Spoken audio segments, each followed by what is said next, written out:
ଆଜ୍ଞା ନମସ୍କାର। ଜଣେ ସନ୍ନ୍ୟାସୀ ଗୋଟେ କୁଡ଼ିଆ ଆଗରେ ଠିଆ ହେଇ କହିଲେ ଭିକ୍ଷାଂ ଦେହି ଭିକ୍ଷାଂ ଦେହି ଭିକ୍ଷାଂ ଦେହି। ଜଣେ ଛୋଟ ବାଳିକା ଚାଲି ଆସିଲା, କହିଲା ସନ୍ନ୍ୟାସୀ ମହାପ୍ରଭୁ ଆପଣଙ୍କୁ ଦେବା ପାଇଁ ଆମ ପାଖରେ କିଛି ନାହିଁ, ଆମେ ତ ଗରିବ। ସନ୍ନ୍ୟାସୀ କହିଲେ ଯଦି ଘରେ କିଛି ନାହିଁ ତାହେଲେ ଦାଣ୍ଡ ଦୁଆରୁ ମୁଠାଏ ଧୂଳି ଉଠେଇ ମୋ ଭିକ୍ଷା ଝୁଲିରେ ପକାଇ ଦିଅ। ଝିଅଟି ଆଶ୍ଚର୍ଯ୍ୟ ହେଇ ଅନେଇଲା। ସନ୍ନ୍ୟାସୀ କହିଲା ମା ଶୀଘ୍ର ଧୂଳି ମୁଠାଇ ଆଣି ମୋ ଭିକ୍ଷା ଝୁଲିରେ ପକାଇ ଦିଅ। ଝିଅଟି ସେୟା କଲା। ଧୂଳି ଉଠାଇ ଦେଇ ସାରିଲା ପରେ ସନ୍ନ୍ୟାସୀ କାରଣ ପଚାରିଲା। ସନ୍ନ୍ୟାସୀ କହିଲେ ମା ମନା କରିଦେଇଥିଲେ ଖରାପ ଲାଗିଥାନ୍ତା।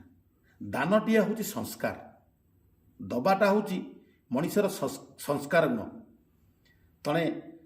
ତେଣୁ ତମେ ଆଜି ମୋତେ ଧୂଳି ଦେଲ, କାଲି ଫଳ ଦେବ, ତାପରେ ଅନ୍ନ ଦେବ, ଦବାଟା ଶିଖିଯିବ। କାରଣ ତମେ ଝିଅ ପିଲା ନା, ତମ ଭିତରେ ସଂସ୍କାର ନିହାତି ରହିବା ଦରକାର। ତାପରେ ମୁଁ ଆସି ହସ ଟିକେ ମାଗିବି, ମୋ ପାଖରେ ଟିକେ ହସି ଦେବ। ତେଣୁ ପ୍ରଥମେ ଦବାଟା ଶିଖନ୍ତୁ। ଆଜ୍ଞା ଆପଣମାନେ ବି ଦବାଟା ଶିଖନ୍ତୁ। ଜୟ ଜଗନ୍ନାଥ।